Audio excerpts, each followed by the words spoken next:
The South African Police Service is giving an update today at the Pretoria North Magistrates Court on her murder case. The 31-year-old was brutally murdered last week. Let's take a listen into that now. Nhlanhla is waiting for us there to provide us with an update.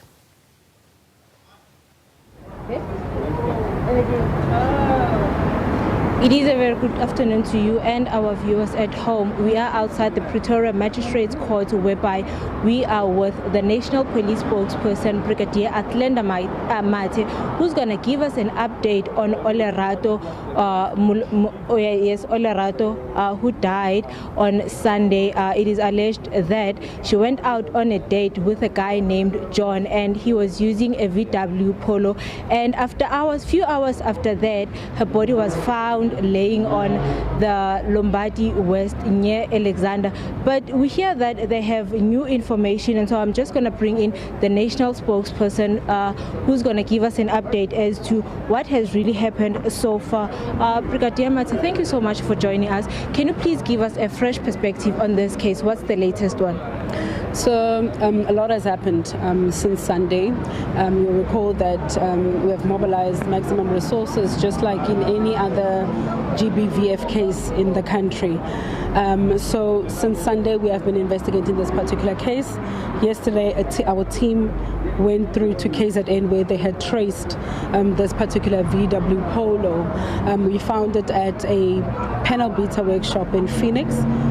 We then proceeded to the home of one of the suspects, where we found the parent of one of the suspects who the vehicle belongs to. So in terms of the vehicle, we had our forensic experts that worked on the vehicle.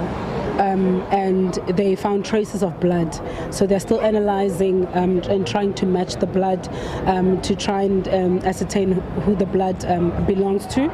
But we're quite confident that the vehicle that we have in custody now, it is the vehicle that was used in the commission of the murder of Olorato Mongale.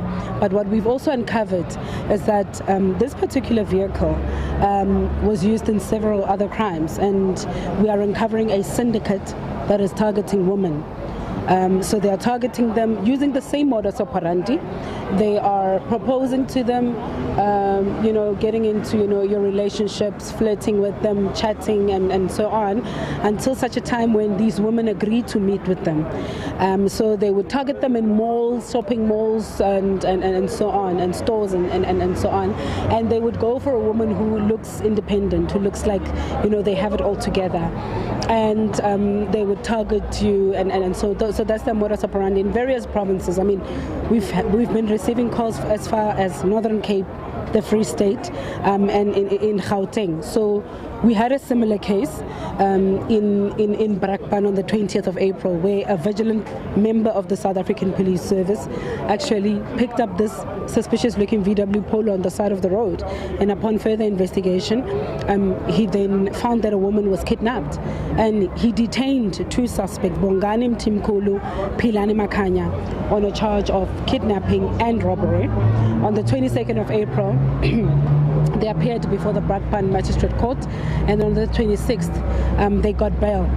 So this particular vehicle, we had confiscated it. It was in our police vehicle pound, so in the SAP 13 store. It is in our custody until such a time that these suspects brought an application before court for us to release this vehicle, citing that the vehicle belonged to one of the parents and so on. So on the 9th of May, I think the vehicle was then given back to these accused and to the rightful owner, who happens to be a parent of the suspect. But we do have the parents also in custody. We do have the father. He is cooperating with us, but our investigators are still busy.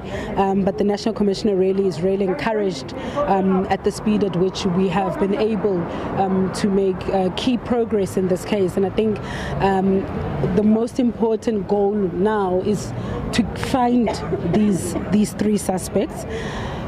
They will tell us who was involved in this particular crime, but we know that 3 or all 3 of them were directly involved in the murder of Olorato. So they need to come forward and tell us what exactly happened.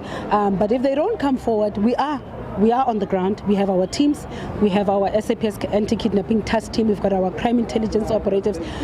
We've got, our FCS investigators. We've got our Gauteng provincial investigating unit that is working tirelessly. We've got the Hawks in KZN that have also been very instrumental. The case now is being led by the Provincial Commissioner of Gauteng, Lieutenant General Mtombeni. We've got the Provincial Commissioner of KZN, Lieutenant General Ntantla Mkhwanazi, that have been roped in now to ensure that we maximize the resources on this case so that we save more lives. I think the goal now is to find these killers and to save more lives, because we don't want a situation where we pick up another dead body of a woman in this country at the hands of these heinous criminals. Earlier on, you spoke about 2 bodies that were found. Are they also linked to this very same case? Look, our investigators are still analyzing the dockets, and as we continue to publish the number for Brigadier Nama, encourage people to come forward. His phone is actually ringing off the hook. People are really coming forward. Women that were victims of these alleged perpetrators, they are coming forward with the information. We are also having people that know them, that are saying, I went to school with this individual. We know that this individual is busy with this and so on. So the cooperation is overwhelming, the information that we are receiving. So in terms of the sentence cases, we are analyzing the dockets. We are still linking them. So as investigation unfolds, hopefully the investigation will reveal more. But what we are certain is that we are dealing with a dangerous syndicate that goes after women for their money, because they possibly believe that women are easy targets. They see them as a soft and easier target. So they go and target women, vulnerable women, smooth talk them, and get them to meet with them, go out on dates, and that's when they attack them, they pounce on them. So really, South Africans do assist us. We need Bongani Mtimkhulu in custody. We need Pila Makanya in custody. We need Fezile Ngubane in custody to answer to crimes that they have committed. Thank you so much, Brigadier, for joining us. There you have it. She is saying that the police are on the ground looking for these suspects, and they hope that South Africans will come forward and help them.